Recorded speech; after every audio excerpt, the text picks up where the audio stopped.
What? Wow.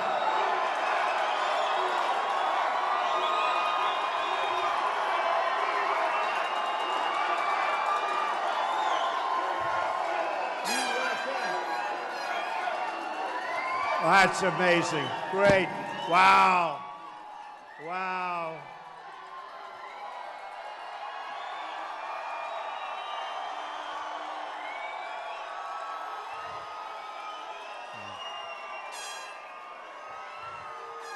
Beautiful. Thank you. Thank you. Man, this is something special. You know, I said to all of my managers, I just want to do it here. I said, you may not be able to get the cars here. I don't care. The place is 100% full. And I know a lot of you had to walk a long distance. To have you here is great. Thank you. Thank you. Unbelievable. You know, thank you. I want to start by thanking the fire department. They have a lot of people in here, I have to tell you. And I want to really thank the fire department and the police. And they're here someplace. Hey, fellas, come up here. Come up. Come up here. Come here. Get up here.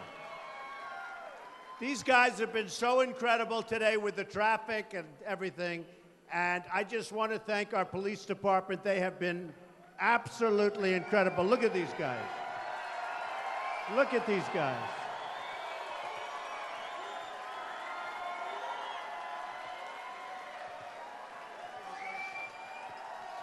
Nobody gonna mess with them. Look at this.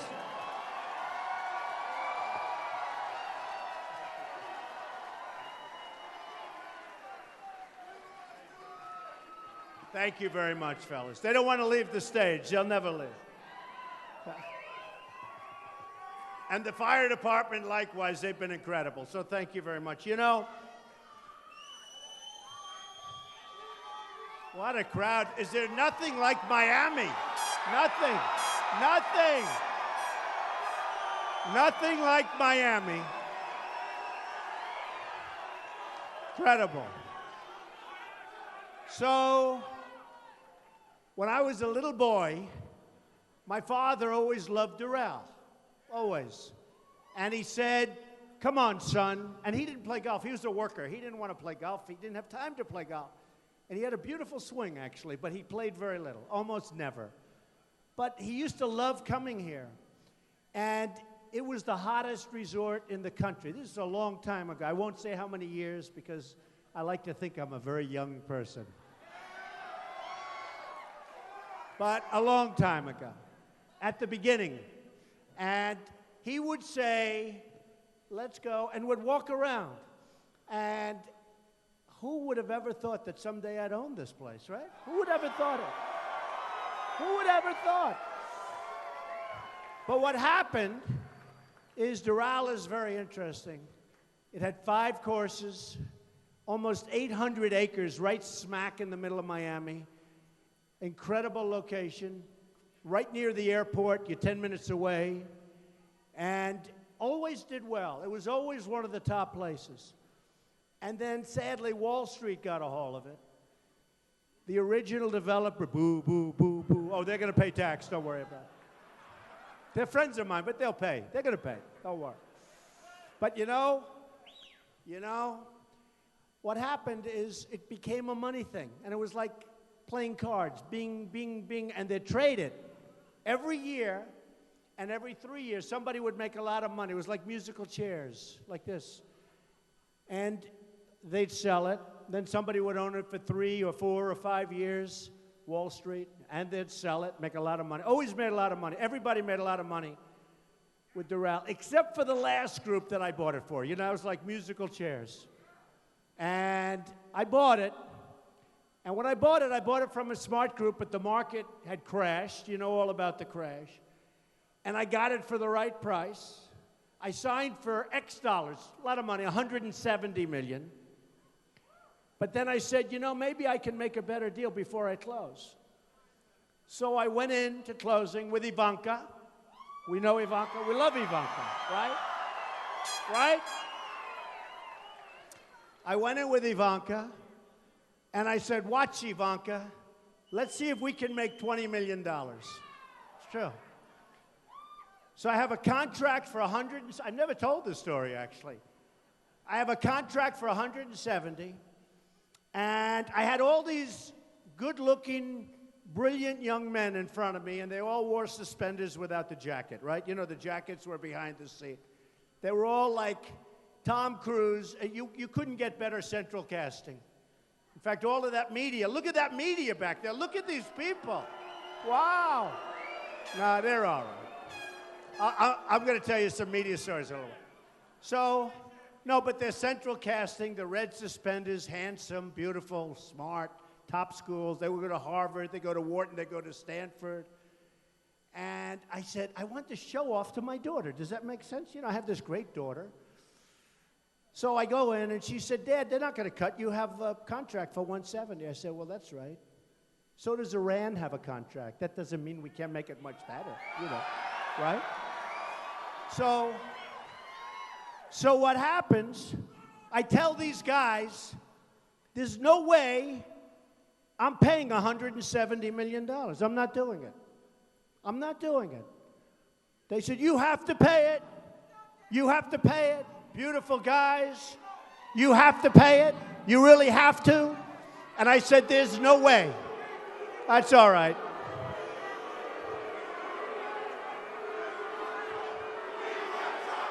USA. USA.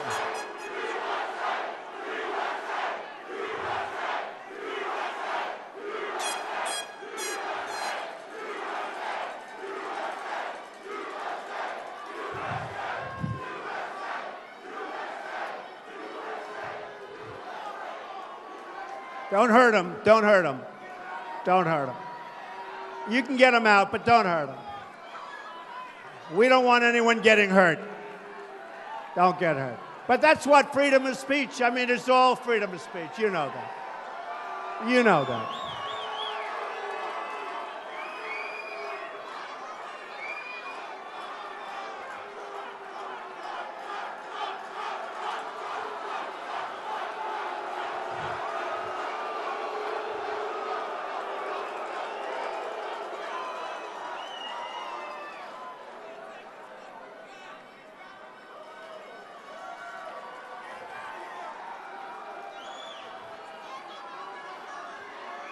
Great.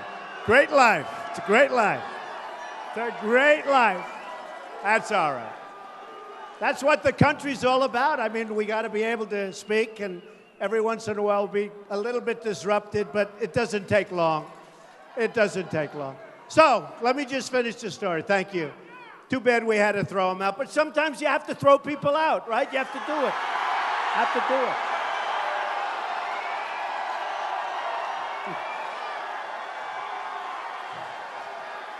Look at that sign.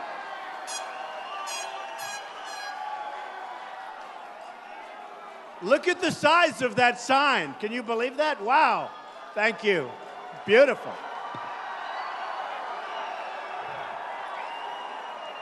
I think I'll tell my people, let's bring that home. And by the way, we have plenty of time tonight.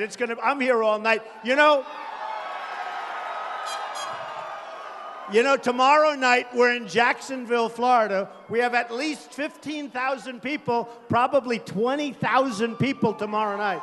So it's going to be great, because there's things happening. So anyway, let me tell you, because it has to do with the country. So I go into the room, I say, fellas, the contract is not right. This place is in much worse shape than you told me. I've gone all over. You have to have it signed first before you can do this. I've gone all over. And it's not fair. What you're selling me, you shouldn't be selling. I'm not closing this deal. I'll give you 100.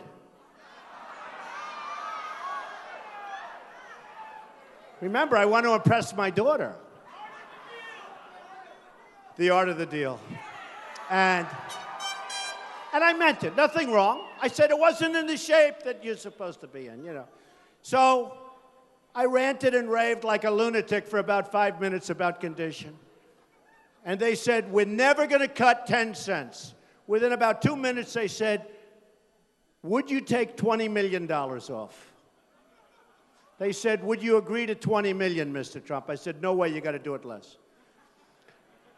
So within about 4 minutes, I saved $25 million. I cut the price. Can you believe? No, can you believe? And they said, and I'm only telling this story because we should be doing the same thing for our country, right? Right?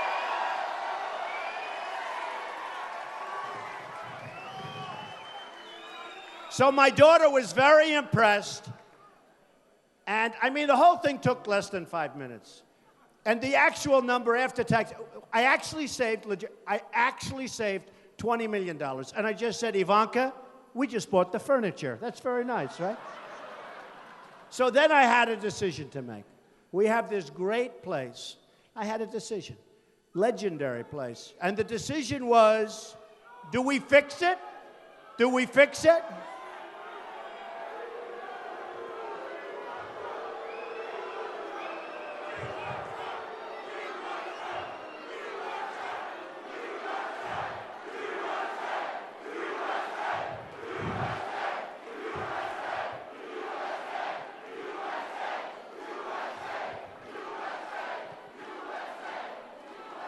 You know, by the way, you know the saddest part? You have people like that. There's a total of probably 3 over there and 5 over there. And they'll be the story tomorrow, not the thousands of people that love our country. Amazing. It's amazing. No. The sad part, I had an incident like this 2 weeks ago. We had 9,000 people in an arena. And we had 5 people protesting. They became the story. It's too bad. All right, they're gone. You know, we'll have little pockets. But it is a shame. I mean, it just shows. So we have thousands of people, and you'll have 3 or 4 people protest, and tomorrow morning, protesters at Trump. It's one of those. So then I had a decision to make. And the decision was, do we give it the B job, the C job, the A job? What do we do? And we gave it the A+ job. And we built something that we love. We built something that we love. Really love. And what happened, I'll let them get out. Go ahead, get them out.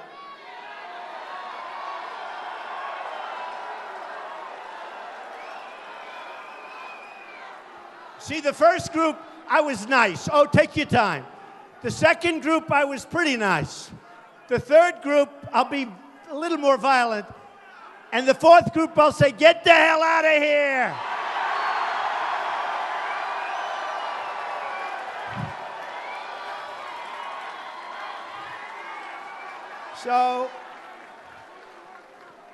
So I had to make a decision. What do we do with Doral? Do we give it the really best job and basically rip it down and build a new magnificent place? Because it was really old, really tired. The bones were tired, the whole place. You people know, a lot of you are from the area. And I said, we got to do it right. We got to do it right. And we basically, as you know, new clubhouses, this room new. This room is one of the great ballrooms. We have 5 ballrooms. We have 700 rooms. We have the golf courses are world class. And we wanted to do it right. And a man just came up to me outside. He hadn't been here in 25 years. And it was very interesting. I won't say he was an older fellow, but he was an older fellow. And he said, you know, Mr. Trump, this place is magnificent. And by the way, David Fader, wherever the hell you are, David, where are you, David? David Fader is our president and general manager. He has done some incredible job. And this is now the hottest resort of its kind anywhere in the United States. It's bringing tremendous business to the Miami area and the Doral area.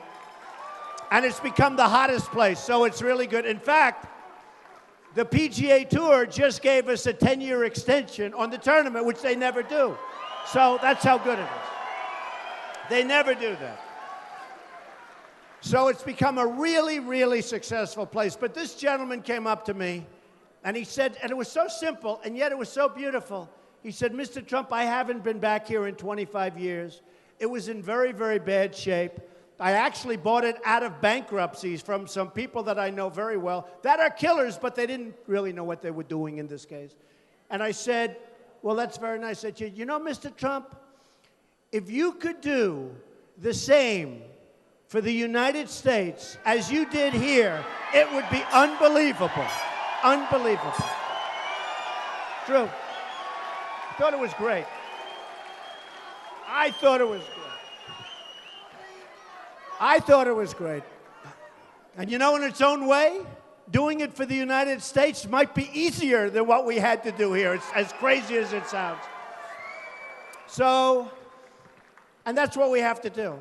We owe $19 trillion. We're desperate. Our infrastructure is in such trouble. Such trouble.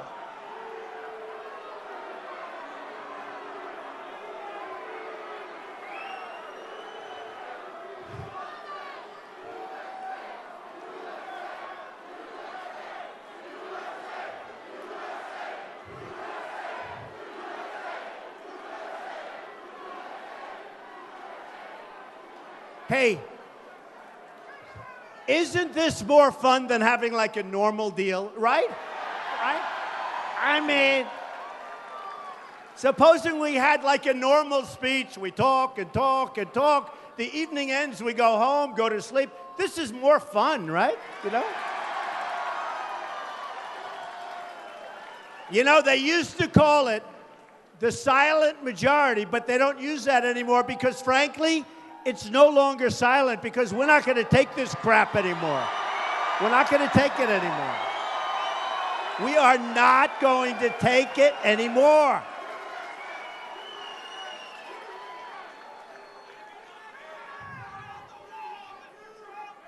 So,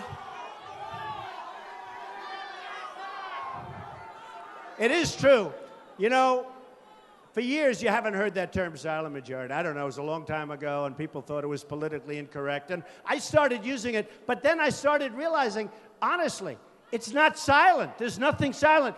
Everywhere I go, we have the biggest crowds. I mean, we left Oklahoma, 20,000.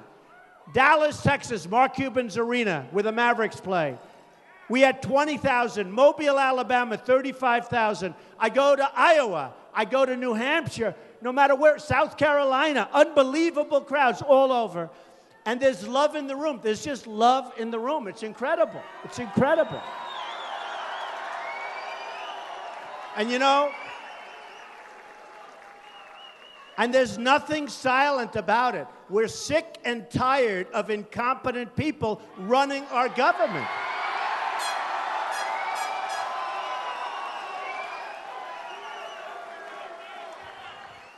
So I did something today that was quite exciting, although I think actually owning Doral is more exciting, but that's okay. But I did something today that was interesting, and it got a lot of press. I see it's got a lot of press. They have these things called super PACs. Nobody knows what the hell they are, what they mean. It's the dumbest thing I've ever seen. And all of the candidates have super PACs. And they're controlled to a large extent by investors. They're controlled by lobbyists, special interests, countries.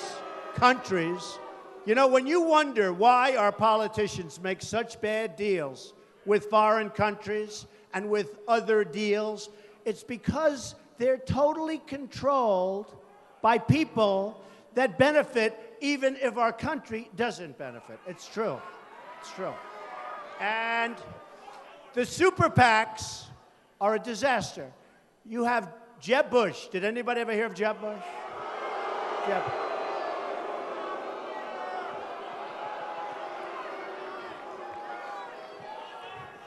You have Jeb Bush has $125 million. I honestly, I don't think it's going to help him. I'll be honest. If it helps him, then I can't figure the whole deal out. Hey, look, I used to be one of those guys that would, like, give a lot of money. I know the lobbyists. And, you know, when they come up to me and say, we want to give you money, when you go to number one, everybody wants to give you money. It's incredible. But they don't care so much about anything other than the companies they represent. They don't care so much, and some do, but most don't. They want influence, they want power, they want to take these people like little puppets, and they want to say, you do as I told you because I gave you $5 million and you better do it. Well, nobody's giving me anything, okay? Anything. Nothing.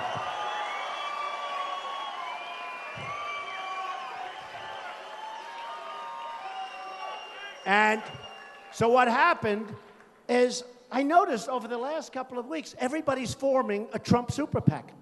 I'm not forming. They're all over the place. I thought we had 4. Then I heard we had 5. Then I heard we had 8. Then I heard we had 9 or 10. Now, I don't know. Are they good or is it a scam? Because, you know, some of them, seriously, some of them I assume are like legitimate people. They love Trump. They want to do things. They'll go and do whatever they're supposed to do. And you don't talk to them. You know, they're supposed to be like independent. And others, I would imagine they probably pay themselves salaries, and who the hell knows what happens with all the money. So we did something today. That was all I know is I haven't gotten any of this money. None of it. I feel guilty about that. I feel a little foolish, actually. And we wrote notices and notifications, sent them all to the government, to the people, to everybody, that we don't want super PACs, that we don't want anything to do with them, to close them up ideally,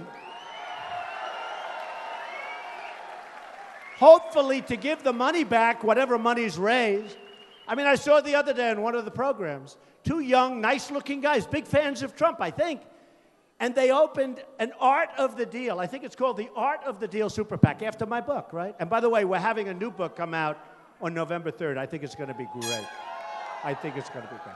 But the Art of the Deal Super PAC. And they look very good. And they talked about we love Trump, where they're going to do this. And, you know, probably it's true. I don't want to take any I don't want it. I don't want any help. I don't want...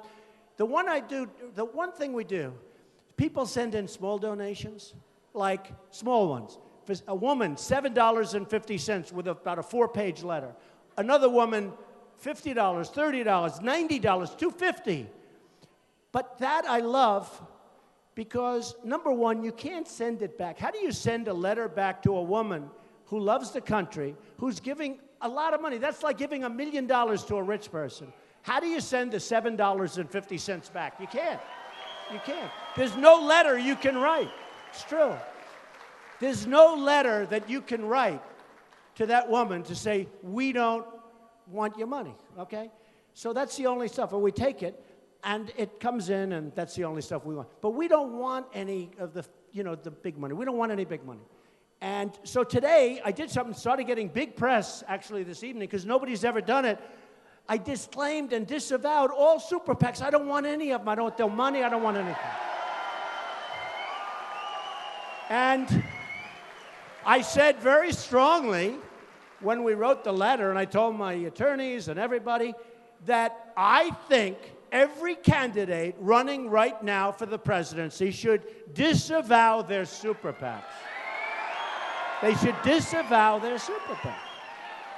You know, and these super PACs are really running the campaigns. They're running the campaigns. For instance, I hear in Iowa that there's going to be a merger of Ben Carson, and I like him. He's a nice guy. They're going to merge the super PACs. He's got 2 of them. And they're going to run, and they've been running his campaign, and he doesn't hardly have to go there. And I'm saying, what am I? Why? I'm not allowed to do anything? It's really unfair. But I think they shouldn't be allowed to do that. I don't know if they're allowed to do that. But how do you have super PACs running campaigns? Now, and then when you think of it, so you have these super PACs with millions and millions of dollars, and they're running a campaign. Do you think those people that are running those super PACs and those people that are giving tremendous money to the super PACs, do you think they control those candidates 100%? The answer is yes. Yes. And I don't want any confusion. And I said it. I don't want any confusion. People were calling, well, you have all these super PACs. Therefore, I said, I don't even know who these people are. So here's what's happening. All candidates disavow your super PACs. Run for office and be proud. But disavow your super PACs. Drop them. Drop them. And ideally, give the money back to the people that put it up there. That's what you should do. So we'll see what happens. We'll see what happens. But to me, it's very important. This super PAC thing is a terrible thing that's happening in this country. It's a terrible, terrible thing. And it's controlling our politicians. They're puppets. It's controlling our politicians. I mean, Bush had somebody the other day going to Berlin, Germany, to pick up money. Berlin, Germany. What do you think Germany gets out of that one? Okay? Other people have tremendous amounts of money put up, and we can't have it anymore. We have to bring honesty back to politics, folks. Got to do it. Got to do it.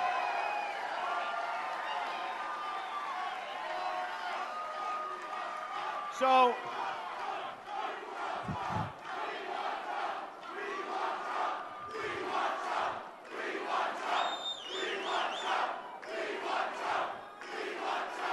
thank you. Thank you. Thank you. So a very interesting thing happened, very sad today. Very, very sad. Because you know the press is very dishonest, right? We know. Not all of them. Not all of them. But we have them all back there. Look at those cameras. Look at those suckers. Boy, they are all covering. They are all covering.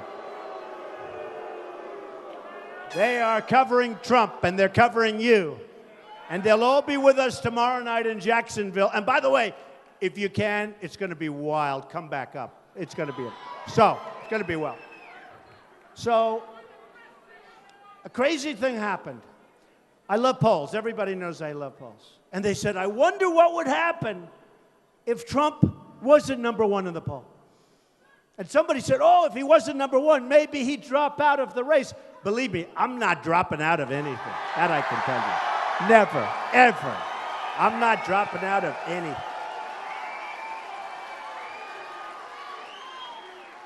So, poll came out, big one, ABC Washington Post, that has me killing everybody. It's a national poll. That was on Friday.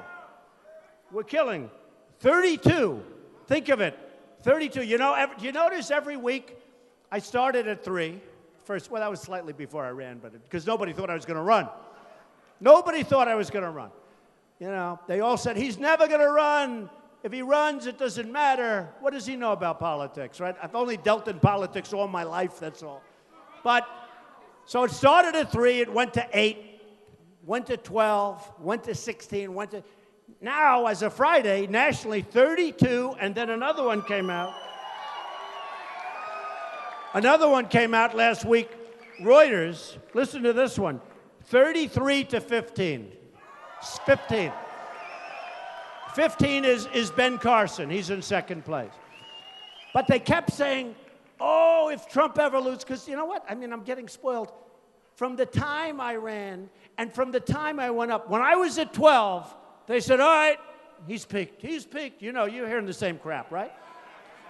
Then it goes to 16, 17 the next week. Well, that's his plateau. He's plateaued. The word plateau, they love that word. So he's plateaued. Then the next week it went to 21. Well, that's it. That's it. By the way, 21's not bad when you have 17 people, right? 21. You know, if I'm a card player, I will rest on 21 with 17 people. I'm not losing. So I was number 1 at 21. Then it went to 25. Oh, this is it. You know, these talking heads. These are among the dumbest human beings I've ever seen. That's true. Sure. Some of them are great. And some of them are coming along. I mean, some of them were so terrible and so nasty, and now they're coming along. They're becoming like, I don't know about fans, but they're saying, a poll just came out, we're 81% to win. I mean, can you believe it? I didn't know that. 81%. Who would have thought this? Rasmussen. The Rasmussen, I'm walking up here, and one of my people stopped me. I said, excuse me, I got to make a speech. Oh, no, I'd like to talk to you. I said, what do you want to talk about? They're introducing me. And Rasmussen just said, nationally, I'm beating Hillary. Just came out. Just came out. Just came out. Hey, what's the beat?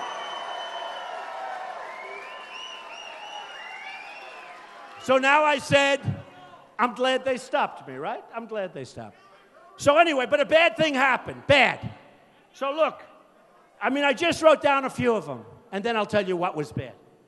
So I'm winning New Hampshire by like 22 points. New Hampshire's unbelievable, great. I'm winning New Jersey by a lot.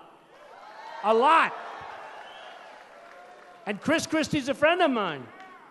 But I'm at 29, he's at 5. That's a lot. That's a big difference. I'm winning Florida. I'm beating Bush and Rubio. Right? Right?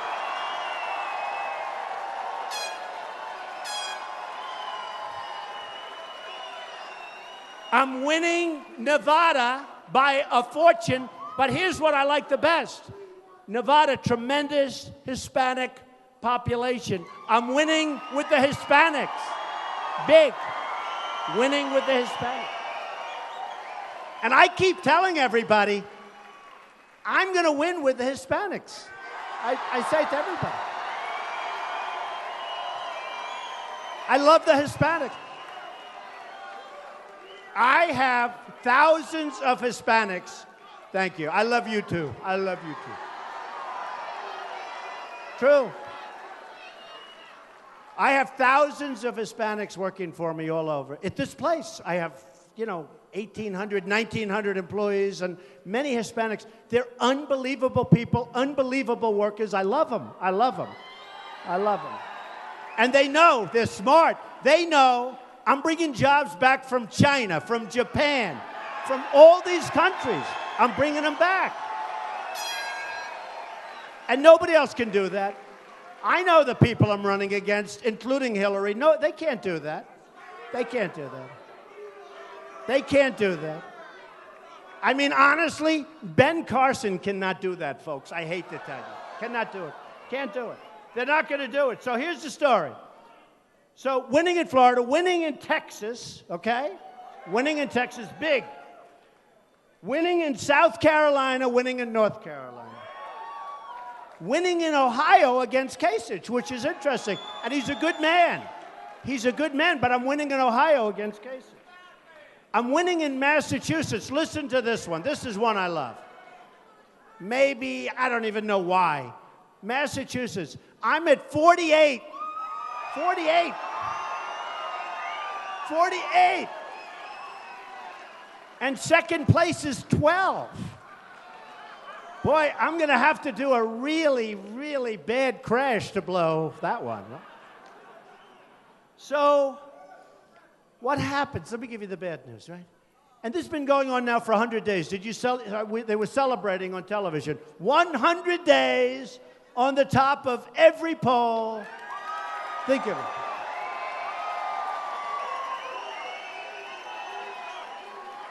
100 days on the top of every single poll, national and state. Okay, that's the good news, right? Let me give you the bad news. The press was so happy. The press. I love Iowa, and I honestly think those polls are wrong.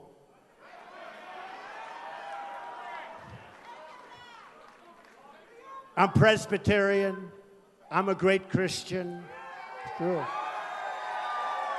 True. They say in the poll, I'm the best leader. They say in the poll, I'm the best on the economy by far. It's not like by 2, it's like by triple. How important is the economy, right? Remember, it's the economy. Remember that? It's the economy, stupid. I mean, it's the economy. So I'm leading on the economy. I'm leading with men, big league. I'm not doing as well with women. Will you help me? What's going on? What is...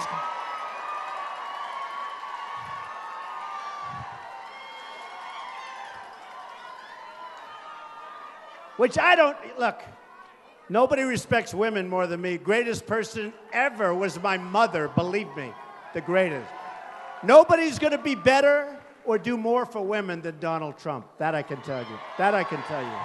And I think they know it. I'd rather do well with women than with men. With men, I'm doing great. I'm killing everybody.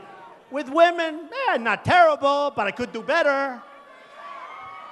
So what happens is the poll comes out, right? And the press was so happy. Headline. Now, just so you understand, if I were in first place, it wouldn't even be discussed.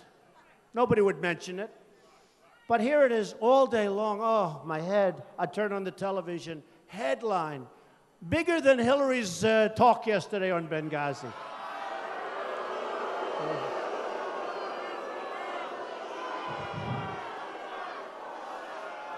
So headline. Here's the headline. Headline. The biggest story. You see it. Am I right? Trump falls to second place in Iowa. I said, no way. The press was going crazy. They loved it. They were so happy. I won't mention the names, but you know some of them. You know some of them. We have a breaking story. Donald Trump has fallen to second place behind Ben Carson.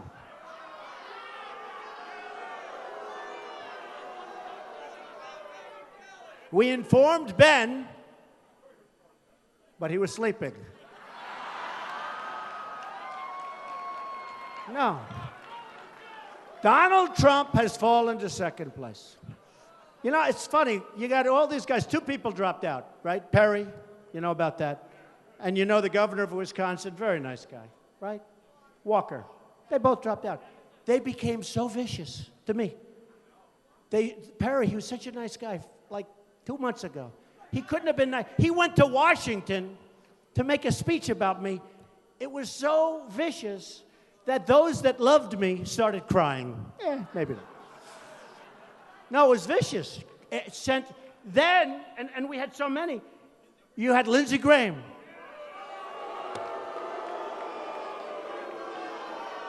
I don't even know the guy. The only time I know him is when he calls me constantly asking for campaign contributions. It's true. He became so vicious and violent. I mean, and every time they get more and more vicious and violent, they go down, down, down. In fact, Lindsey Graham was at 5, and he hit me as hard as you can be hit. He said, I don't know anything about the military. What do I know about foreign affairs? Except one thing. I wrote a book in 2000, right? And Joe Scarborough yesterday covered it. I wrote a book in 2000, before the World Trade Center came down. And I said that there's going to be a big attack in this country. And I said, probably by somebody named Osama bin Laden. This was before anybody ever heard his name. And I said, it's going to be much worse. You remember the first attack, which was a horrible attack, but it was a small attack by comparison, obviously, to the second one, which was horrendous. The worst attack in the history of our country, worse than Pearl Harbor. At least with Pearl Harbor, they were attacking the military. They weren't attacking innocent civilians, of which many thousands died, and are still living in pain and suffering. Not to mention the fire departments, the police departments, and all the guys that had to breathe that air for long periods of time. So, thank you. So I have it in the book. Watch Osama bin Laden. And Scarborough goes, whoa, when was that book written? Before the World Trade Center. Whoa. And he's a good guy. He was like, he couldn't believe it. And I don't get any credit. They don't give me any credit for it. And then I have Jeb Bush saying, what does Donald Trump know about the military? Or about... I'm like a smart guy. You know, I'm really smart. But it's amazing. People are talking about it. They should talk about it more, because if you read the book, it says Osama bin Laden, the guy. And the reason was he was a terrorist that was getting a lot of notoriety. He made very vicious statements toward our country. And I said, you better watch that guy. And what happened? I think it was 19 months after that, he came back and knocked down and attacked viciously with the lives of the World Trade Center. So in the debate, which every poll said I won, by the way, but these are minor details. Forget it. The second debate and the first debate. Drudge, Time Magazine, Slate, everybody, every single poll, online polls, they all say, and believe me, I'm not calling up hundreds of thousands of people, I can tell you. But Jeb said, my brother left us safe. And I'm okay with it. But then I said to him, what about the World Trade Center? The biggest attack ever. They should have known about it, and they could have known about it. And I'm not blaming George Bush. I'm not blaming anybody. I could also blame Clinton, right? No. Because in all fairness to Bush, he was only president for about 9 months, in all fairness. And Bill Clinton gave a speech, and he knew Osama bin Laden just like I did. And he gave a speech talking about Osama bin Laden. So we can blame Bush. We can blame everybody. I will say this. You know the expression, the buck stops here. You're president, the buck stops here. That's the way it is. And it's one of the reasons that I say, and I mean this so strongly, we owe a lot of money, 19 trillion, I told you. But we've got to build up our military so big, so strong, so powerful. Got to do it. We've got to do it. We got to do it. So powerful that nobody is going to mess with us. Nobody. I don't want to use it. I don't want to use it. Nobody is going to mess. You know, we're working on an airplane right now. I don't know if you've been reading about it. Billions and billions of dollars for one plane. And the test pilots, did you read this story? I love the test pilots. These are great guys. These are seriously good flyers. Do we agree? And they came out of the plane, billions of dollars, and they say, this thing doesn't hold a candle to the old one that we used to fly.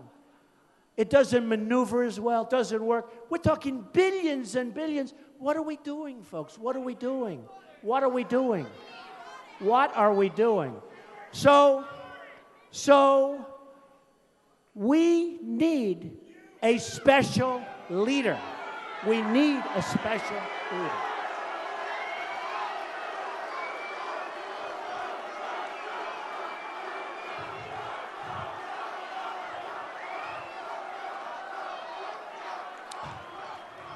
We need a special leader. So let me just say, so the headlines blared.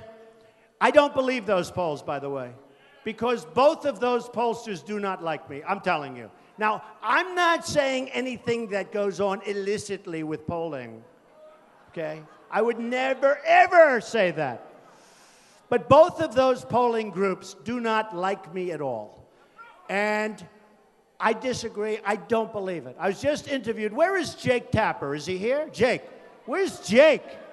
What happened to Jake? No, he's a good man. He just interviewed me. Watch me. 9 o'clock. Sunday morning, Jake Tapper on CNN. What the hell happened to Jake? He's here someplace. He's here someplace. He's a good man. Oh. Maybe he's shy, but he's here some. But it's good. It's 9 o'clock on Sunday morning, CNN. But I think we're going to do great in Iowa. I think we're going to do really great. But here's the story. I have never seen such press. I mean, my wife called. She said, "Are you okay, darling? How bad is it? How bad is it?"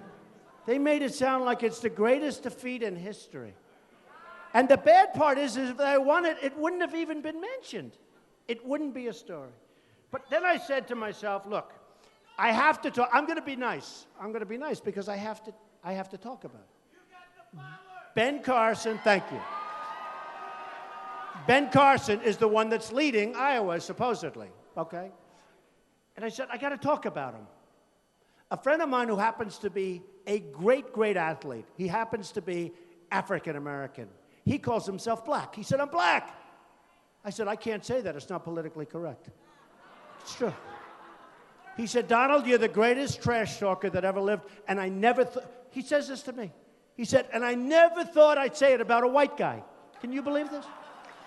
And I said, I don't know if that's true or not, because I refuse to acknowledge. He said, when you said low energy for Bush, you defined him so incredibly. It was over. He can have $125 million in the bank, Donald. It's over. It was just defined. But I said, but Ben Carson is super low energy, right? It's super. He's super low. Super low energy. We need tremendous energy. We need tremendous energy.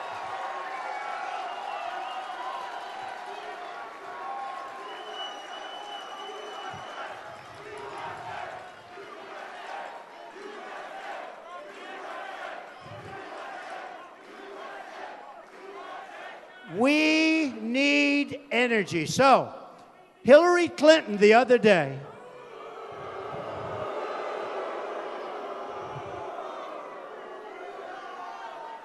she said, I don't like Donald Trump's tone. I don't like his tone. Tone. Can you imagine my tone? My tone. Think of it. She doesn't like my tone. We have people, they're Christians, and their heads are being chopped off in the Middle East.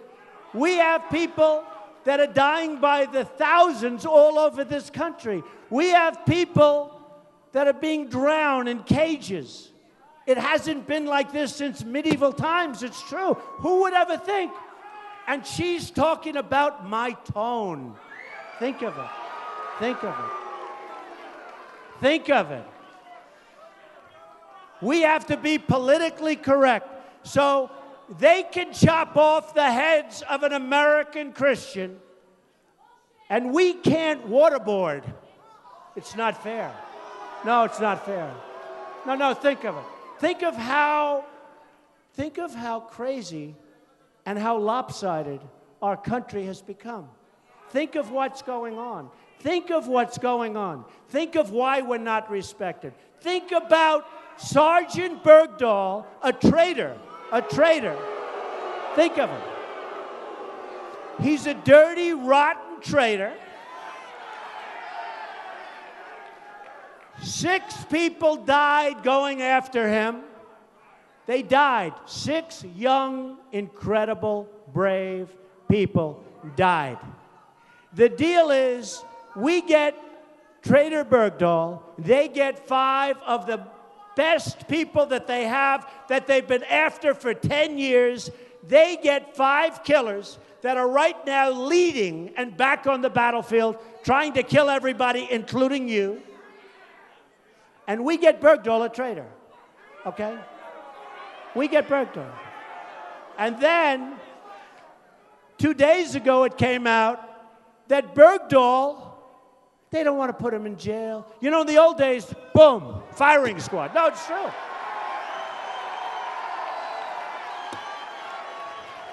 I love the Second Amendment. I love the Second Amendment.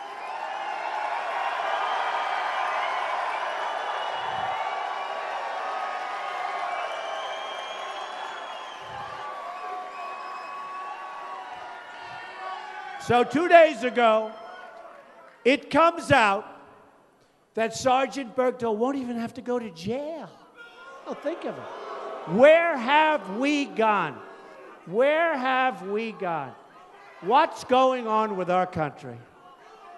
Okay? I'll tell you one thing. If I win, it's not going to be my most important job. Not if. Nah, we have to say if. Hey, look. They're all going, not if, when. All right.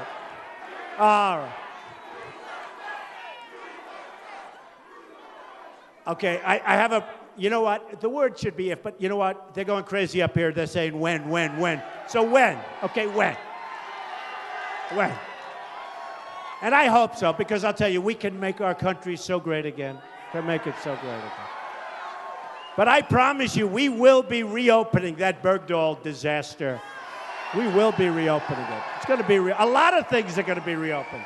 There are a lot of things going to be reopened. You're going to have a lot of things reopened. So I went to my people, and just like Doral, I got it for 170. Everyone thinks it's done. I say, let's make it 150. They say, how can you do that? You signed a contract. I did, but the place, just like that, we have deals with China that are done. Somebody said, well, they're signed. I said, that's okay. They violated every deal we ever made. No, they violated. That means they're in default. That means they're in default, okay? So I said to my people 2 weeks ago, I said, go back and tell me what is our trade imbalance with, I picked 3 countries, China, Japan, and Mexico. I just want to find out. I'm just curious. So Mexico, and I love Mexico, and I love the Mexican people, but their leaders are too smart for our leaders. Ay, ay, ay. Our leaders are so stupid. They're so stupid. So with Mexico, we lose about $45 billion a year. Would you say that's a lot? But that's okay, because that's peanuts compared. Wait till you hear. Japan, we have an imbalance of $70 billion a year. 70 billion. 70 billion. It's most people don't even know what that is. What does it mean? The number is so massive, it's not even recoverable. But I can recover, believe me. But here's the beauty.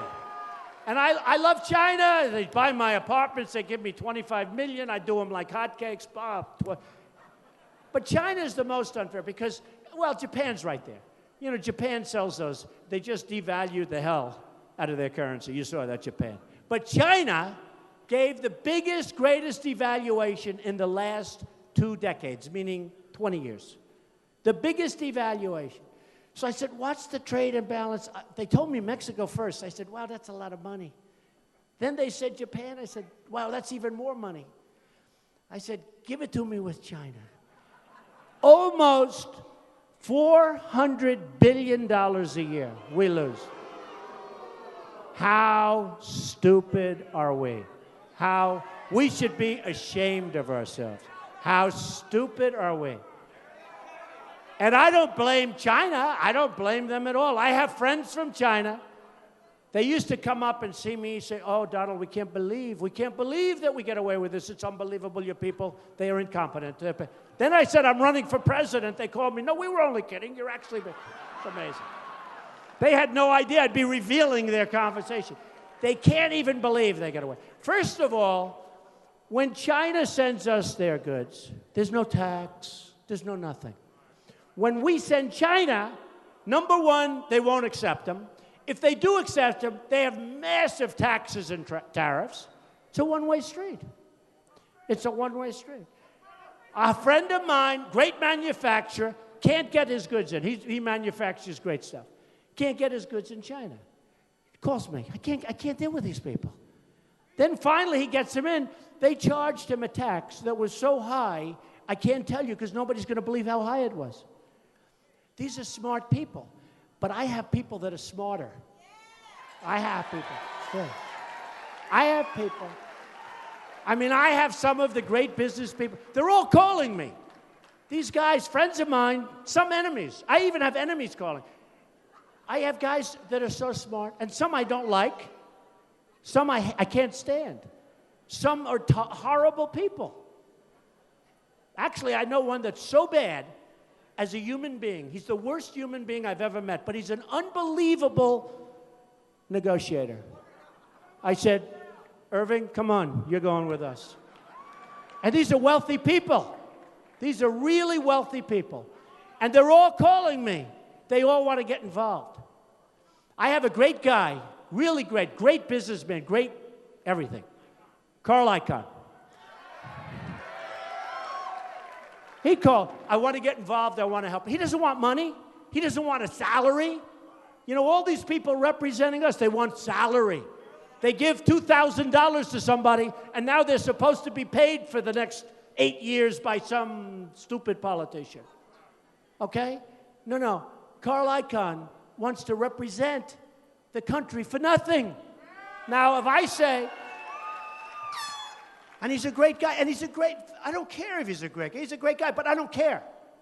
Because I have others that aren't great guys, but they're great at what they do.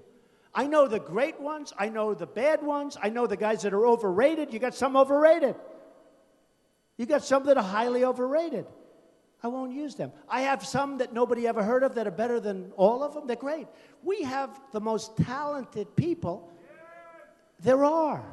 This isn't going to be political. This isn't going to be political hacks. Now, if I tell Carl, go watch over China for me, Carl. Just watch over China. Trust me, good things are going to happen for us. Believe me. Really good things are going to happen. I mean, we have a thing right now going on. It's called corporate inversion. Nobody knows what it is, but companies have trillions of dollars in other countries. And we can't get it back into this country. You know that, right? You've been hearing about it. Trillions. They know the number is $2.5 trillion. I say it's much higher than that. Nobody really knows.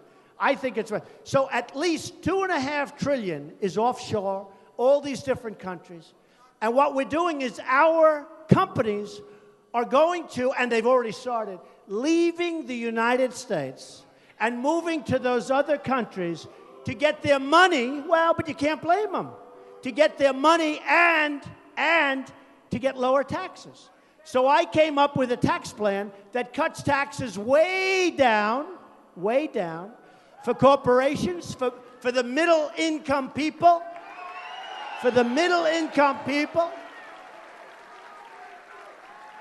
of which we don't have too many in this room, I can tell you.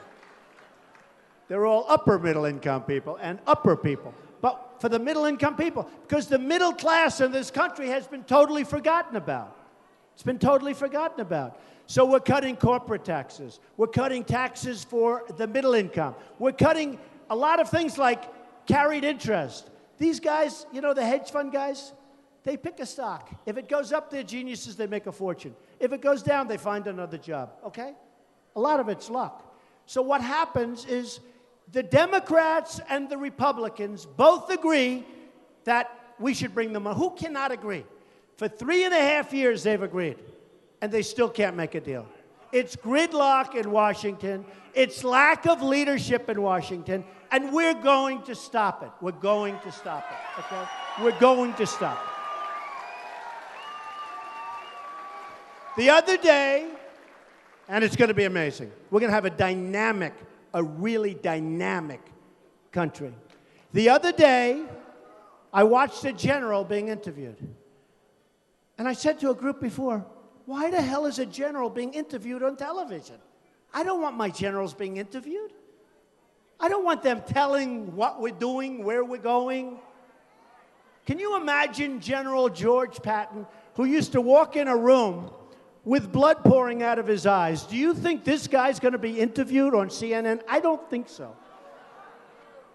I mean, I'm watching this general be interviewed, and the first thing is that, and I love great generals. I love General MacArthur. You know, to this day, he had the highest marks. I'm a big fan of academics, believe it or not.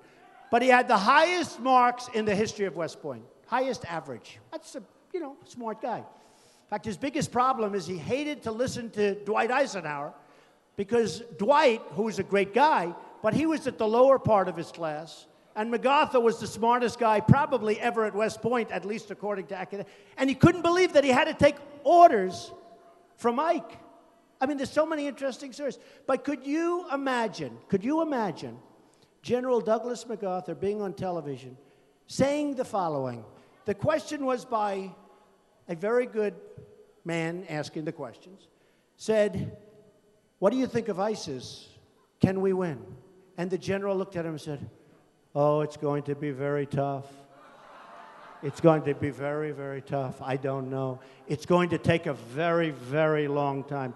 And I looked at this guy, and I said, number one, he's a weak person. I'm very good. You know, deals aren't deals. Deals are people. When you do deals, it's people, not deals. Everybody always says, deals are people. Remember it. I tell kids, deals are not deals. Deals are people. But I looked at this general. I said, I don't want him. I don't want him. I will find the smartest, and smart is very important, toughest. You know, we got rid of a very smart one. I'm not going to mention names. But we got rid of a guy, remember? Because he was using foul language to a magazine. He was tough and mean and nasty, and the troops really respected. And we got rid of him because he was tough. I will find the General MacArthur. I will find the General George Patton. We've got him. We've got him. They may not be politically correct. Who cares? Who cares? But we're going to find them. And we're going to clean things up, and we're going to have a great country again. We're going to have a great, and respect it. We're going to have a respected country. So, we have a lot to do. We will build the wall. We will build the wall.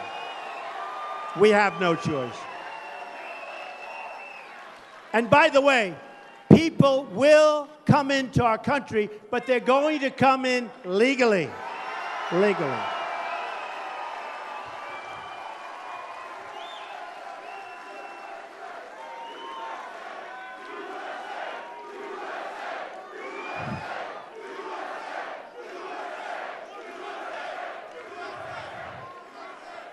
You know, I appreciate whoever the hell yelled out, will you build a wall? Because to be honest, in this group, I wasn't so sure I should be talking about walls. Does that make sense? See, tomorrow in Jacksonville, I can talk about walls, believe me. But in this one, I was a little hesitant to talk about it. Thank you. Thank you.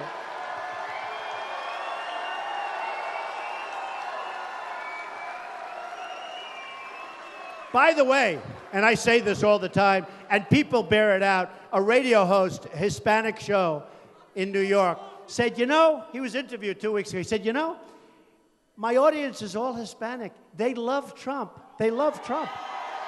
And let me tell you, who wants to stop illegal immigration more than anybody? The Hispanics that are in our country legally. It's true. It's true.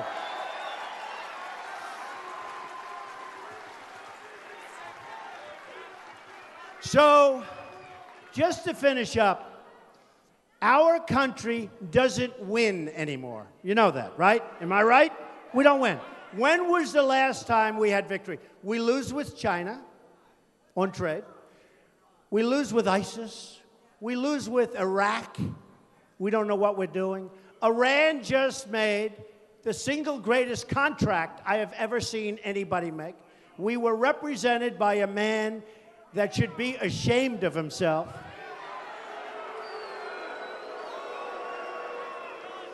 A man, Secretary Kerry, that should get the hell off a bicycle.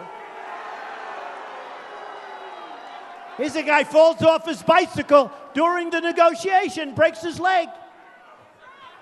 We were represented by incompetent people. And it's not going to happen anymore, folks. It's not going to happen anymore. And let me tell you something. If and when I win,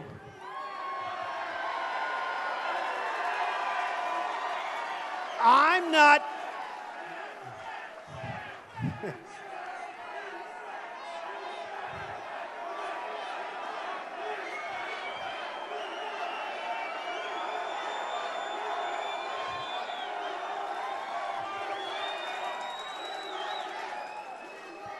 So, if and when I win, we are going to have so many victories. It's going to be so nice.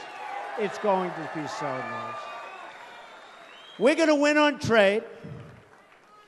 We're going to win at everything. We're going to terminate Obamacare. We're going to terminate it. It's going to be terminated. It's going to be replaced with something much better and much less expensive for you and for the country. Let me tell you, Obamacare was a dream for the insurance companies. They've made a fortune with Obamacare. They've made a fortune. And your premiums are up 40%, 50%, 55%. Your deductibles are through the roof. You'll never even be able to use it. It is so bad. We're going to repeal it and replace it with something great. Great.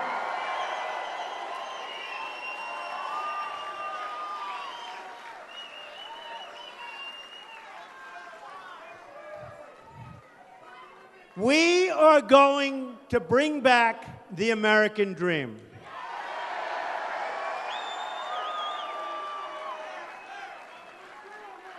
And this is as sure as you're standing here tonight, and look around, folks, because this is a movement. This is something very special, and it's happening all over the country, not just here in Miami. It's happening all over the country. You'll see it tomorrow in Jacksonville. It happens all over the country. We are going to make America great again. Thank you. Thank you very much. Thank you.